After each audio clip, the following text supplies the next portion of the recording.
Hello दोस्तों, welcome my channel. आज की वीडियो में हम बात करने वाले एक और नई वैकेंसी के साथ। पहले तो सभी भाइयों को मेरी तरफ से, मेरे चैनल की तरफ से सभी फैमिली को हैप्पी मकर संक्रांति। ठीक है, अब चलते हैं हम लोग काम की बात करते हैं। ठीक है, जैसा कि आप लोग देख रहे हैं स्क्रीन पे, government of India, ministry of defence, BRO wings, border road organisation की तरफ से एक नोटिफिकेशन आउट हुआ है। ठीक है, हालांकि आज 2 तारीख को शॉर्ट नोटिस पब्लिश हो गया था, जिसमें कि 2025 की पहली वैकेंसी का नोटिफिकेशन था, जिसमें कि 411 पोस्ट पब्लिश हुई थी। ठीक है, आज फुल नोटिफिकेशन आउट हुआ है, जो कि मॉर्निंग में समथिंग आया था।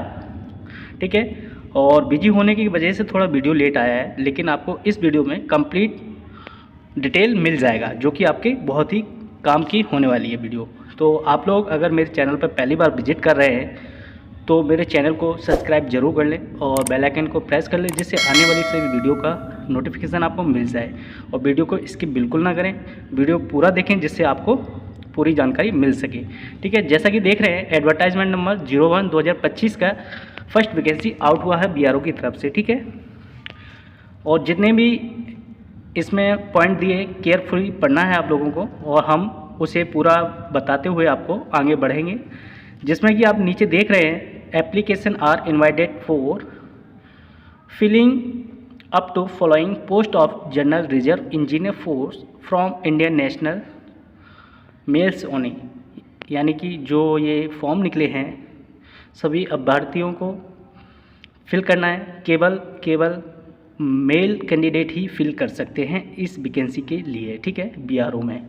ठीक है, अब बात करेंगे हम लोग यहाँ पर। जैसा कि आप लोग देख रहे हैं, 4 पोस्ट निकली हैं, जिसमें ट्रेड हैं MSW cook, MSW mason, MSW black Smith और MSW मेस बेटर। ठीक है, जिसमें काफ़ी अच्छी संख्या में वैकेंसी आई है। ठीक है, अगर हम बात करें कुक के लिए पहले, तो वहाँ पे हमें देखने को मिलेगा UR कैटेगरी में 77 पोस्ट हैं, OBC में 18 है, SC कैटेगरी में 32 है और ST में 19 है, EWS में 7 है।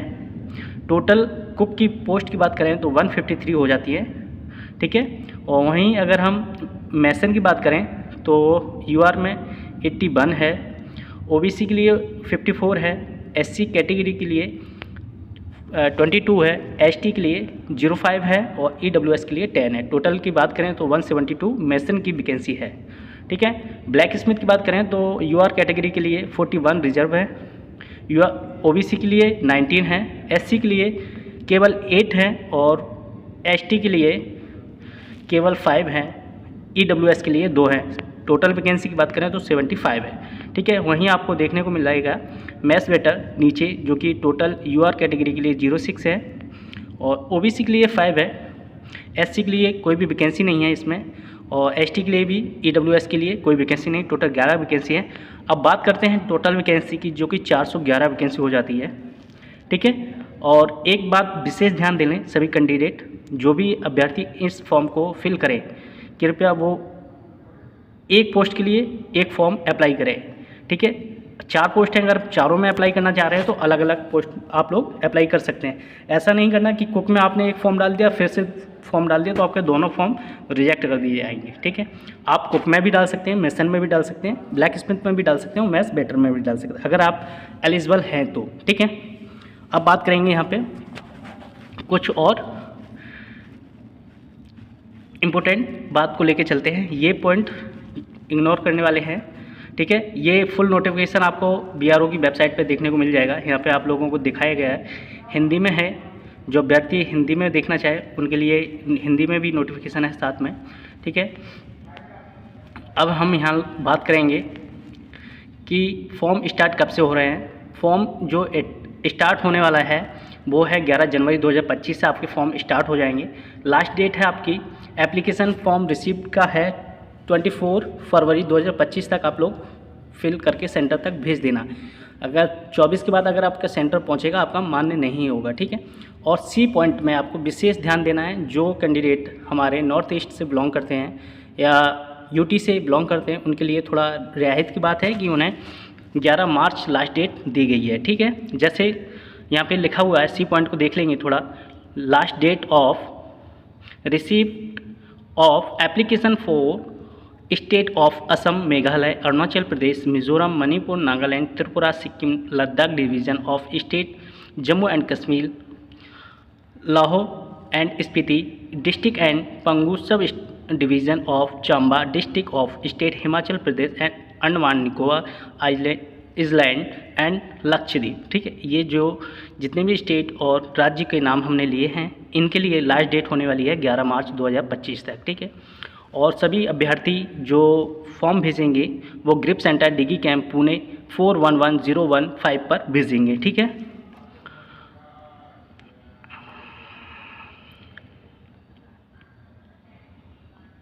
और ई पॉइंट में बताया गया list of eligible and non eligible candidates for issue of call letter will be prepared centrally at GREF centre Dighi camp Pune 411015। ठीक है, सेंटर के द्वारा आप लोगों को जो भी कैंडिडेट शॉर्टलिस्टेड होंगे या कि एलिजिबल और नॉन एलिजिबल होंगे कैंडिडेट, उसे शॉर्टलिस्टेड करेंगे। जो भी कैंडिडेट उस पोस्ट के लिए अगर सही है तो उन्हें अलग किया जाएगा, और जो उस कैटेगरी में नहीं आ रहा है यानी कि मेरिट लगेगी, जिस मेरिट में आप नहीं आएंगे तो उन लोगों के लिए कॉल लेटर इशू किए जाएंगे, दोनों कैंडिडेट के लिए, जो एलिजिबल होंगे और नॉन एलिजिबल होंगे। ठीक है, डाउट की कोई बात नहीं है। और नीचे देखें control number for application will be considered in 8 digit and it will be used and index number while conducting OMR based written test. ठीक है, इसमें बताया गया आपका कंट्रोल नंबर है 8 डिजिट का होगा, जो कि आपकी जो OMR सीट होगी, रिटन टेस्ट होगा, उसमें आपको भरना होगा। ठीक है, अब इसमें देख लेते हैं एज क्राइटेरिया को क्या दिखाया गया है, ट्रेड वाइज दिया गया है एज में कि किस ट्रेड के लिए कितनी एज रहने वाली है। ठीक है, पहले तो यहाँ बात करेंगे 1 से 4 सीरियल नंबर की। ठीक है, जिसमें एज 18 से 25 साल तक है। यूआर कैटेगरी के लिए, यानी कि किसी कैंडिडेट का अगर 24 फरवरी 2002 में जन्म हुआ है और 2 से लेकर 2007 तक के बीच में जो भी कैंडिडेट हैं वो फॉर्म को फिल कर सकते हैं यूआर कैटेगरी के। ठीक है, ओबीसी के लिए अगर 1997 में और 2007 के बीच में अगर किसी का जन्म हुआ 24 फरवरी 1997 से लेकर 24 फरवरी 2007 तक, वो कैंडिडेट फॉर्म को फिल कर सकते हैं। ठीक है, यहाँ पे अब SC ST की बात करें, अगर किसी भी कैंडिडेट का 1995 से लेके 2007 तक अगर जन्म बीच में इसके बीच में जन्म हुआ है तो वो फॉर्म फिल कर सकते हैं। ठीक है, अब यहाँ पे देख लेंगे ये फॉर्म है। ठीक है, जो भी कैंडिडेट इस फॉर्म को पाना चाहता है या लेना चाहता है तो मेरे टेलीग्राम ग्रुप से जुड़ जाए, जो कि मेरे यूट्यूब की डिस्क्रिप्शन में लिंक दिया गया है। आप लोग उस पर क्लिक करके मेरे टेलीग्राम ग्रुप को ज्वाइन कर लें। वहाँ पे सभी वीडियो का नोटिफिकेशन, सभी वैकेंसी का नोटिफिकेशन, सभी वैकेंसी जो रिलीज़ होती हैं और मेरे को टाइम मिलता है तो वीडियो बना के उस पर डालता हूँ, यानी कि टाइम नहीं मिलता तो उसमें कम से कम आप लोगों को सूचना दे देता हूँ, PDF भेज देता हूँ जिससे आप लोग देख सकें। ठीक है, तो आप लोग उस ग्रुप को ज्वाइन जरूर कर लें, और ये फॉर्म वहाँ से आप लोग डाउनलोड करके प्रिंट कर सकते हैं। ठीक है, और इस फॉर्म को आप देख लेंगे बिल्कुल डिटेल से कि इसमें क्या क्या है। अगर जिन कैंडिडेट को अगर इस फॉर्म में भरने में, फिल करने में अगर कोई दिक्कत आती है तो आप लोग कमेंट करके बता सकते हैं, तो मैं आपको एक फिल करके वीडियो बना दूंगा जिसमें पॉइंट नंबर 1 से लेकर लास्ट तक का सभी कुछ जितने भी पॉइंट हैं डिटेल्स में समझा दूंगा किस तरह से आपको भरना होगा, जिससे आपका भी ये जो फॉर्म है रिजेक्ट नहीं होगा। ठीक है, आप यहाँ पे देख लेंगे। सबसे देखने वाली चीज़ है, कई कैंडिडेट क्या करते हैं, एडवर्टाइजमेंट नंबर 01/2025 का फॉर्म है तो यही फॉर्म को फिल करके भेजना है, ना कि आपको कोई पुराना प्रिंट करके भेज देना है। यानी कि कई बार ऐसा होता है कैंडिडेट को नहीं मिल पाता तो पुराना लेके वो पुराना भर देता है, जिसमें इसमें मेंशन होता है एडवर्टाइजमेंट नंबर, वही वाला भरना है जो कि इसमें आपको स्क्रीन में दिखाई दे रहा है। ठीक है, आप यहाँ पे देख लेंगे, और यहाँ पे एक मेंशन पॉइंट किया है जो कि लड़के निगलेक्ट कर देते हैं, काफ़ी इंपॉर्टेंट पॉइंट है। All application must be submitted in A4 size 75 GSM bond paper. ठीक है, यहाँ पर अब ध्यान देने वाली बात यह है कि A4 पेपर का साइज हो 75 GSM बॉन्ड पेपर होना चाहिए, जिस पे आपको प्रिंट करना है इस फॉर्म को। ठीक है, और इस फॉर्म में अभी आप लोगों को हमें नहीं लगता कि कुछ बताना चाहिए, क्योंकि अगर आप लोग कहेंगे तो बता देंगे, क्योंकि वीडियो काफ़ी लंबी हो जाएगी, इसलिए आगे चलते हैं।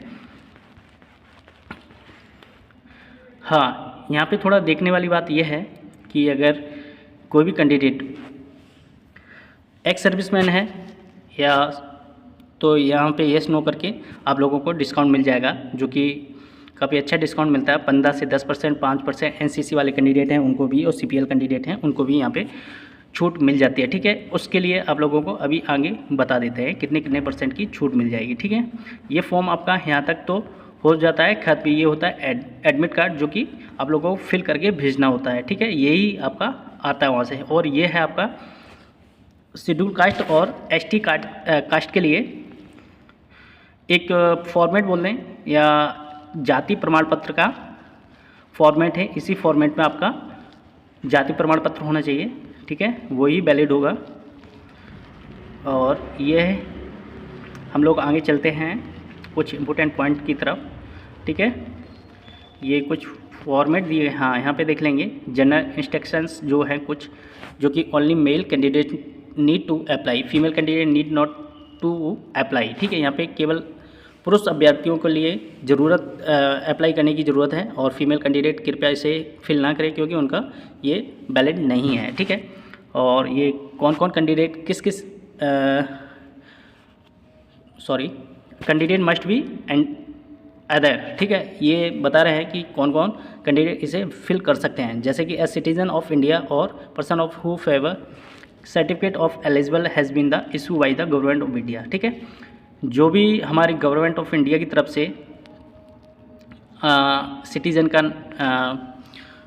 सर्टिफिकेट है, इंडियन सर्टिफिकेट है, वो इस फॉर्म को अप्लाई कर सकते हैं। ठीक है, अब यहाँ देख लेंगे centre for physical efficiency test और practical test, trade test and written test. ठीक है, ये जो जितने भी टेस्ट है सभी test would be conducted at GREF centre. ठीक है, सभी के टेस्ट आपके ग्रिप सेंटर पे होने वाले हैं, जो कि डिगी कैंप आनंदी रोड पुणे में होंगे। ठीक है, जैसा भी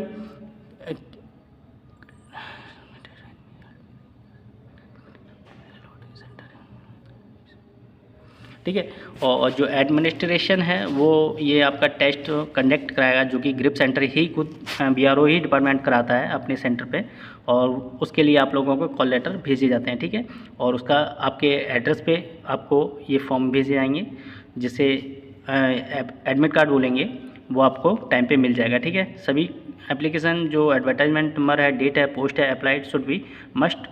आप लोग जब फॉर्म भरेंगे तो उसके ऊपर ये लिखते हैं जरूर, commanded grip centre Dighi camp Pune, और थ्रू अपने रजिस्ट्री पोस्ट करना होता है। ठीक है, और उसमें आप लोगों को मेंशन क्या करना होता है, एडवर्टाइजमेंट नंबर, डेट और पोस्ट, किस पोस्ट के लिए भर रहे हैं। ठीक है, ये सब चीज़ आप लोगों को भर के भेजना होता है। जैसा कि आप जब लिफाफा बंद करेंगे तो यहाँ पे लिखा है, उसी हिसाब से आप लोगों को लिखना है। ठीक है, और आप लोगों को एप्लीकेशन सभी क्लोजिंग डेट से पहले सबमिशन दे देना है, मतलब जब भी आप जो क्लोजिंग डेट है उससे पहले आप लोगों को भेज देना है। ठीक है, हाँ, बीआरओ की तरफ से क्या, सभी भी जितने भी डिपार्टमेंट वैकेंसी जब नोटिफिकेशन निकालता है, एक पॉइंट जरूर मेंशन करते हैं। वो क्या है, जैसा कि आप लोग देख रहे हैं, ग्रिप सेंटर में reject the candidate of the grip centre में भी reject candidature of the candidates at any state of requirement process in case candidate in not fulfill the requesting criteria, and if appointment such candidates are liable to be terminate removed from service summary। ठीक है, इसमें बताया है आपकी grip centre के द्वारा कभी भी इस भर्ती को या किसी भी कैंडिडेट को कैंसिल किया जाता है, यानी कि निकाला जा सकता है अगर आप उनके किसी भी क्राइटेरिया को फिल नहीं कर रहे हैं, तो आप लोगों को ये निकाला जा सकता है, या इस भर्ती को कभी भी कैंसिल किया जा सकता है। ठीक है, इस पर कोई आप केस नहीं कर सकते हैं। ठीक है, ये पॉइंट हमेशा मेंशन करते हैं। और ये वेबसाइट पहले बीआरओ की वेबसाइट दूसरी थी, अभी दूसरी हो गई, मार्वल्स करके है, इस पर आप लोगों को ये फॉर्म मिल जाएगा। ठीक है, कैंडिडेट, ये पॉइंट को थोड़ा देख लेंगे। Candidate should not that only the date of birth as recorded in the 10th high school examination certificate or mark sheet come certificate as the date of submission application will be only accepted। ठीक है, आपका अगर date certificate, आपकी date of certificate की बात करें तो वो आपके हाई स्कूल से और मार्कशीट से ही वैलिड माना जाएगा, जो कि आपके हाई स्कूल में डेट ऑफ बर्थ है उसको ही कंसिडर किया जाएगा। ठीक है, और एप्लीकेशन में आप लोग वही फिल करें। ठीक है, और marks sheet along with place of category will be not be accepted proof date of birth. ठीक है, अगर आपके पास वो नहीं है, ठीक है, ऐसा तो हो नहीं सकता, तो आपका डेट ऑफ प्रूफ केवल वही माना जाएगा। ठीक है, मार्कशीट जो है वही माना जाएगा। अगर आपके पास कोई 10th का मार्कशीट नहीं है, आप दूसरा दिखाते हैं उसमें डेट ऑफ बर्थ नहीं, तो आपको कैंसिल कर दिया जाएगा, आपको कैंडिडेट अभ्यर्थिता कैंसिल कर दी जाएगी। ठीक है, अब नेक्स्ट पॉइंट की बात चलें। दोस्तों थोड़ा जल्दी इसलिए बना रहे हैं क्योंकि थोड़ा टाइम नहीं है मेरे पास भी। ठीक है, यहाँ पे वैकेंसी के बारे में बता दिया है। ये आपकी वैकेंसी कभी भी कैंसिल बढ़ा दी जा सकती है, घटा दी जा सकती है किसी भी स्टेट पे। ठीक है, जो भी रिक्वायरमेंट है, कोई भी फर्दर नोटिस देते हुए एडमिनिस्ट्रेशन जो भी इसे कंसीडर कर रहे हैं, कभी भी कम कर सकते हैं, घटा सकते हैं, कैंसिल कर सकते हैं, इस पर कोई आप केस नहीं कर सकते हैं। ठीक है, ये पॉइंट सब में मेंशन करते हैं। ठीक है, नेक्स्ट पॉइंट की तरफ चलेंगे हम लोग। कुछ यहाँ पे देख लेंगे जो एज लिमिट है, इसमें क्या है, जैसा कि आप लोगों को बता के आए यहाँ पे एज जो कि 18 से 25 साल है। ठीक है, और यहाँ पे आपको छूट भी मिलेगी कुछ, जो कि आगे बता देते हैं। यहाँ पे कैटेगरी वाइज कुछ छूट होती है, जो कि UR EWS के लिए कोई छूट नहीं है। SC ST के लिए 5 साल की छूट है, वहीं पर OBC के लिए 3 साल की छूट है। ठीक है, अगर सेंटर सिविलियन एम्प्लॉय है department candidate who have the rendered to not less than 3 years of the regular continuously service. ठीक है, तो वो 45 तक वैकेंसी इस पोस्ट के लिए फिल कर सकता है। Ex serviceman not less then 6 month consider.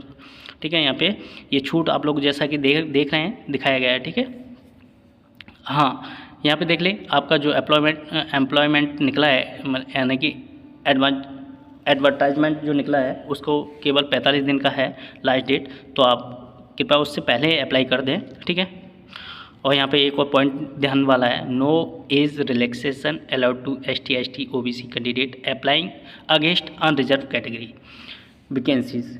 ठीक है, जैसा कि आप लोग इस पॉइंट में बता रहे हैं कि SC ST OBC EWS वाले कैंडिडेट अगर अनरिजर्व वैकेंसी के लिए फॉर्म अप्लाई कर रहे हैं तो उनको छूट नहीं दी जाएगी, एज में छूट नहीं दी जाएगी। ठीक है, हाँ, इस बात को ध्यान दे लें। जैसे कोई कैंडिडेट अगर वैकेंसी SC ST में नहीं है और वो SC ST का है, UR कैटेगरी में फॉर्म फिल कर रहा है, तो अगर वो एज में आ रहा है तो ही फिल करें, नहीं तो उनके फॉर्म रिजेक्ट कर दिया जाएगा। ठीक है, उसे वहाँ पर एज छूट नहीं मिलेगी। ठीक है, अब यहाँ पे बात करेंगे age relaxation of the application to ST ST OBC will be application additional person. यहाँ पे बेटेज की बात कर लेते हैं, जो कि छूट किस प्रकार को मिलती है। In order the help ward the service retired grip person. अगर जो भी कोई कैंडिडेट ग्रिप पर्सन है, यानी कि किसी के पिताजी हैं, उनका लड़का है या कोई का भाई है, उसका रिलेशन है, ठीक है, तो वो यहाँ पे 15% का छूट मिल जाएगा। ठीक है, और किसी कैंडिडेट के पास NCC सर्टिफिकेट है तो उसे यहाँ पे 10% का छूट मिल जाएगा, और 20 सर्टिफिकेट के साथ 5% का, और सर्वे ग्रिप पर्सन अप्लाई करना चाह रहा है हायर पोस्ट के लिए तो उसे 15% का छूट मिलेगा यहाँ पे।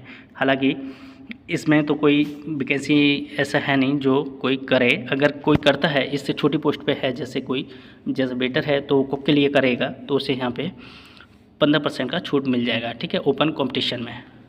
और यहाँ पे एक्स सर्विसमैन का अगर लड़का है उसे 3% का, स्पोर्ट अगर कोई सर्टिफिकेट आपके पास डिस्ट्रिक्ट या यूनिवर्सिटी लेवल का तो आपको 5% का भी डिस्काउंट मिल जाएगा। CPL की बात करें तो यहाँ पे 10% का छूट मिल जाएगा। ठीक है, अब बात करेंगे ये छूट किस जगह पे आप लोगों को कंसिडर की जाएगी। ठीक है, जैसा कि आप लोगों को पता है कि BRO कॉल लेटर इशू करने से पहले एक मेरिट लगाता है, जिसमें कि मेरिट बेस पे कॉल लेटर इशू करता है, जो कि आपको रिटन एग्ज़ाम में बैठने के लिए अलाउ करता है, उसमें ये आपको छूट मिलेगा। ठीक है, हाँ, ध्यान दे लीजिए, ये जो छूट मिलेगी आप लोगों को रिटन एग्ज़ाम में बिल्कुल नहीं मिलेगी। रिटन एग्ज़ाम में बैठने के लिए छूट मिलेगी, और आपका सिलेक्शन होगा रिटन एग्ज़ाम में बैठकर। आप जो मार्क्स लेके आएंगे रिटन पे, उसके बाद जो मेरिट बनेगी उसके बेस पे आपका सिलेक्शन होगा। ठीक है, उसके बाद आपका ट्रेड टेस्ट होगा, उसके बाद आपका फाइनल सिलेक्शन हो जाता है। ठीक है, इस बात को आप लोग समझ गए होंगे, आशा करता हूँ।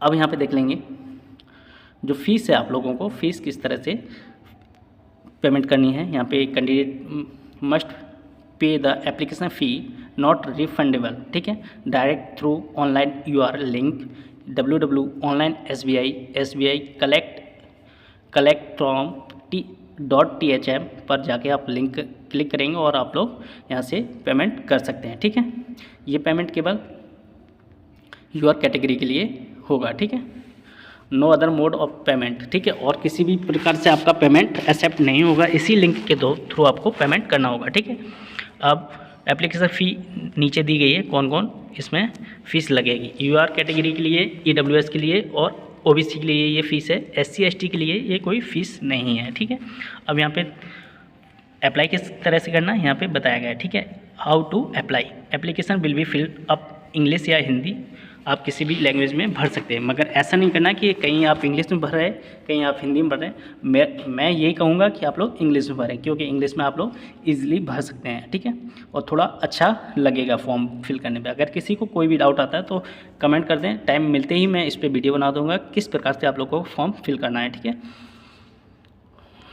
Not candidate will be send more than one application for same post. जैसा कि मैं आगे बता के आया हूँ, किसी भी कैंडिडेट को सेम पोस्ट के लिए एक से ज़्यादा फॉर्म नहीं भेजना, नहीं तो आपका कैंडिडेट विल बी कैंसिल्ड। ठीक है, आपकी अभ्यर्थता को कैंसिल कर दिया जाएगा। यदि candidate apply more than one applicant for the one post के लिए, तो आपकी जो फॉर्म भेजे हैं दोनों फॉर्म को कैंसिल कर दिया जाएगा, उस पोस्ट में आप एलिजिबल नहीं माने जाएंगे। ठीक है, अब नीचे बात करेंगे, candidate should affix latest photo. ठीक है, हाल जो कि लेटेस्ट फ़ोटो है वही आप लोगों को उस पर चिपकाना है, यानी कि लगाना है फॉर्म में। ठीक है, taken not more than 1 month, 1 महीने से ज़्यादा पुरानी फ़ोटो नहीं होनी चाहिए एडवर्टाइजमेंट के बाद का। तो इसलिए मैं प्रेफर करूँगा आप लोग अभी खिंचा लें, 1 वीक के अंदर 2-3 दिन में मिल जाता है आप लोगों को फ़ोटो, वही आप लगाएं उस पर। ठीक है, और नेक्स्ट बात करते हैं, any mismatch in photograph effect in the application form admit card and candidate अप्रियंस on the account of wearing glass. ठीक है, अगर कोई भी कैंडिडेट है जो कि ग्लासेस पहनता है, यानी कि चश्मा वगैरह लगाता है, तो उसी जिस बेस में हैं आप उसी हिसाब से फ़ोटो खिंचाएं। ऐसा नहीं करें कि कहीं चश्मा लगा के फ़ोटो खिंचा रहे, हेयर स्टाइल अलग से है, और अगर वहाँ पे आपको सेंटर में पहचानने में उन्हें दिक्कत हुआ तो आपको रिजेक्ट किया जा सकता है। ठीक है, इसलिए आप जिस नॉर्मल आपका जो रूटीन है, जिस तरह से आप रहते हैं उसी तरह का फ़ोटो लगाएं। ऐसा नहीं कि आपकी सेविंग बड़ी बड़ी रखा रखी है और उसमें फ़ोटो आपने लगा रखी है, और जब सेंटर पे जा रहे हैं तो क्लीन सेफ है, तो आपको वो पहचानने में और आपको मतलब मिसमैच करने के बावजूद आपको रिजेक्ट कर सकते हैं। ठीक है, इस तरह से आप लोगों को कुछ ध्यान देना है। Candidate must be ensure the identity card, Aadhaar card updated if photo is very old. ज़्यादा पुरानी अपडेट आप अपना आधार कार्ड अपडेट कराने, ज़्यादा पुरानी फ़ोटो नहीं होनी चाहिए। अगर उस पर है तो आप अपना चेंज करा लीजिए, फ़ोन नंबर एड्रेस जो भी है। ठीक है,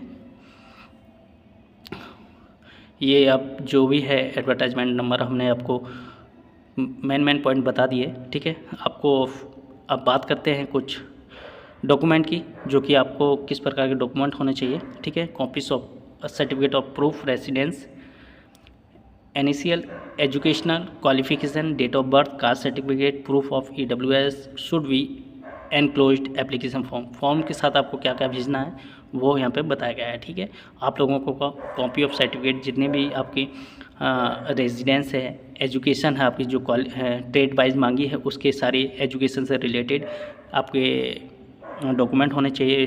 डेट ऑफ बर्थ यानी बर्थ सर्टिफिकेट है तो अच्छा है। ठीक है, और ईडब्ल्यूएस अगर कैटेगरी से तो उसका भी सर्टिफिकेट आपके पास होना चाहिए। एप्लीकेशन के साथ आपको भेजना है, जो भी कि all testimonial copies of attested by gazetted officer और सेल्फ अटेस्टेड। पहले आपको गजेस्टेड ऑफिसर से अटैच करवाना और सेल्फ भी अटैच करना है। ठीक है, कास्ट सर्टिफिकेट अगर SC ST OBC का है, और EWS इनकम अटेस्टेड सर्टिफिकेट ये भी आपको अटेस्ट करवाना है। ठीक है, फिर आपको ये यहाँ पे ऑफिसर राउंड सील मैंडेटरी है, आपको राउंड सील ही मोर से आपको उसे अटैच करवाना है। ठीक है, और जो जहाँ आप फ़ोटो लगाते हैं उस पर राउंड सील से जो अटैच करवाना है। ठीक है, यहाँ पे आपको दिखा रहा है, यहाँ पे बताया गया candidate should be signed by the competent authority and should have officer round seal and appointment seal duly affixed on the at the place provided. ठीक है, जिस पेस्ट पे आपकी जहाँ 2 फोटो लगेंगी उस पर राउंड सील से मोहर लगवाएं और फोटो भी अटैच करवा लें। ठीक है, proof of residence issue bye the competent authority Gorkhas of India domicile, proof the permanent certificate PRC issue bye the competent authority. ठीक है, जो भी गोरखास हैं उनके लिए PRC है, वो भी अपनी अथॉरिटी से इशू बाई सर्टिफिकेट लेके आना है। ठीक है, और यहाँ पे आप लोगों को बता दिया जो भी है, अगर सन ऑफ सर्विस किसी का लड़का है जो कि यानी ग्रेप पर्सन का लड़का है या उसमें सर्विस करना, should write their father particular that is GS number, rank and name, ठीक है, on top of their application red ink and attested photocopy of their relation certificate from OC unit, discharge certificate should be enclose, ठीक है। यहाँ पे बताया गया है अगर कोई भी ग्रेप पर्सन है, एक्स ग्रेप पर्सन है या ग्रेप पर्सन सर्विंग दे रहा है या उसका लड़का है, ठीक है, तो आप लोगों को मस्ट है कि आप लोग क्या करना है, जब फॉर्म फिल करेंगे तो आपको एक तो क्या कहते हैं रिलेशन सर्टिफिकेट बनेगा जो कि OC यूनिट बनाएगा, है ना, वहाँ से आपका रिलेशन सर्टिफिकेट बनेगा, जिसमें कि आपको क्या करना, फॉर्म जब फिल करेंगे रेड पेन से फॉर्म के ऊपर की साइड जहाँ एडवर्टाइजमेंट के ऊपर नाम लिखा होता है डिपार्टमेंट के, वहाँ पे लिखना है GS नंबर, रैंक और अपने फादर का नाम, ठीक है, ऑन टॉप, ठीक है। और यही आपको एनवलप के ऊपर भी लिख के भेजना है, ठीक है। और ये उन कैंडिडेट के लिए जिनके फादर या उनका कोई सर्विस कर रहा है, उनका लड़का है या एक्स सर्विसमैन है उनका है, ठीक है। ये मस्ट है अगर कोई ग्रेप पर्सन है उसके लिए, ठीक है। अगर एक्सपीरियंस सर्टिफिकेट है from private employ should be printed letter head quoted their reference number with the rubber seal, ठीक है। अगर किसी के पास एक्सपीरियंस है तो एकदम reference number with rubber seal, उस पर मोर वगैरह लगा होना चाहिए, ठीक है। No nature of work done, period of employment with date and monthly salary, ठीक है। उसके साथ क्या है, आपको कितना आपने काम किया है, डेट वाइज सब उसमें मेंशन होना चाहिए, आपका क्या काम करते थे, नेचर ऑफ वर्क होना चाहिए एंड मंथली सैलरी स्लिप भी आपको लगाना पड़ेगा उसमें, ठीक है। अब यहाँ पे हम बात करेंगे कुछ और पॉइंट की, जो कि यहाँ पे आप जब फॉर्म आप भरेंगे तो जब लिफाफा बंद करेंगे उसके ऊपर लिखते हैं कि application for the post of, फिर यहाँ पे किस पोस्ट के लिए डाल रहे हैं, ठीक है, वो लिख देंगे। फिर कैटेगरी किस कैटेगरी से आते हैं, UR SC SC, वो आप लिख देंगे। फिर वेटेज परसेंटेज भी आपको लिखना होगा कि परसेंटेज इन इनिशियल क्वालिफिकेशन, यहाँ पे परसेंटेज भर देंगे कितने % आपका टोटल मार्क्स बनना है, ठीक है। ये आपको किस तरह से मेंशन करना है, अगर आप लोगों को लगता है कहीं डाउट तो आप लोग कमेंट करके ज़रूर बताएं, ठीक है। और इसमें कुछ इंपॉर्टेंट पॉइंट ये है, अगर no communication will be done from the reject application, अगर आपके से कोई भी कम्युनिकेशन नहीं हो पाता और टाइम पे नहीं पहुंच पाते आप लोग, तो आपको कैंसिल कर दिया जाएगा, यानी कि आपकी अभ्यर्थता ख़त्म कर दी जाएगी, ठीक है। तो इसलिए आप लोग अपने फ़ोन नंबर, अपने पोस्ट ऑफिस से टच में रहें, जब भी जो भी अपडेट होगी मेरे चैनल के माध्यम से मिलती रहेगी वैसे तो, ठीक है। और यहाँ पर आपको डॉक्यूमेंट इन ओरिजिनल रिक्वायर्ड भी produced at the time of reporting for recruitment process, ये कुछ हैं, जब आपका रिक्रूटमेंट होगा उसके टाइम आपको ये डॉक्यूमेंट बनाना है। अभी तो बात कर लेते हैं एग्ज़ाम वगैरह की, ये ज़्यादा ज़रूरी नहीं है, ठीक है। और रिक्रूटमेंट प्रोसेस समझ लेंगे। यहाँ इशू ऑफ कॉल लेटर, पहले तो गाइडलाइन के हिसाब से जो भी आपके नंबर बनेंगे, नंबर बेस पे आपका कॉल लेटर इशू होगा, जो कि वैकेंसी एडवर्टाइजमेंट विल भी दिया गया है उस हिसाब से, ठीक है। मिनिमम 10, एक वैकेंसी के लिए 10 कैंडिडेट को बुलाया जाएगा, यानी कि आपका अगर कुक के लिए अगर 10 वैकेंसी है तो 10 × 10 यानी कि 100 अभ्यर्थी को बुलाया जाएगा, ठीक है। तो इस प्रकार से काफ़ी अभ्यर्थियों को कॉल लेटर इशू होगा, ठीक है। यहाँ पे प्रोसेस बताया गया है किस प्रकार से आपका सिलेक्शन होगा, ठीक है। सबसे पहले मेरिट लगेगा, जिसमें आपका एग्ज़ाम के लिए आप क्वालिफाई करेंगे, जिसमें फिर आप रिटन एग्ज़ाम में बैठेंगे, जो कि आपको ब्लू वेल पेन से वो मार्कशीट भरनी होगी, ठीक है। ये तो हमें नहीं लगता कि अभी बताने की कोई ज़रूरत है। फिर फिज़िकल होगा, फिज़िकल में आप पास हो जाते हैं तो उसके बाद प्रैक्टिकल टेस्ट होगा, प्रैक्टिकल टेस्ट में पास होने के बाद आप लोग का फाइनल मेरिट आ जाएगा, जो कि आपका सिलेक्शन फाइनल हो जाएगा, ठीक है। अब यहाँ पे हाँ सॉरी यहाँ पर ट्रेड टेस्ट के बाद मेडिकल भी है आपका, जो कि मेडिकल टेस्ट पास होने के बाद आपको फाइनल सिलेक्शन हो जाएगा। और ये हमें नहीं लगता अभी कुछ बताने की है, क्योंकि वीडियो पहले से काफ़ी लंबी हो गई। इसलिए अगर कोई भी डाउट है अभी तो आप लोग कमेंट करके ज़रूर बताएं, और इस वीडियो को यहीं ख़त्म करने की कोशिश करता हूं। और जो भी अगर डाउट है आपके तो आप लोग ज़रूर कमेंट करते हैं, ठीक है। और थोड़ा टाइम नहीं मिलता है इसलिए अपडेट नहीं आ पाती है। और आप लोगों को अगर किसी भी प्रकार की मेरी हेल्प चाहिए तो आप लोग कमेंट करके ज़रूर बताएं, वीडियो को पूरा देखें, ज़्यादा से ज़्यादा शेयर करें। और अगर मेरे चैनल पर पहली बार विजिट करें तो प्लीज़ सब्सक्राइब जरूर कर लें। ओके, जय हिंद।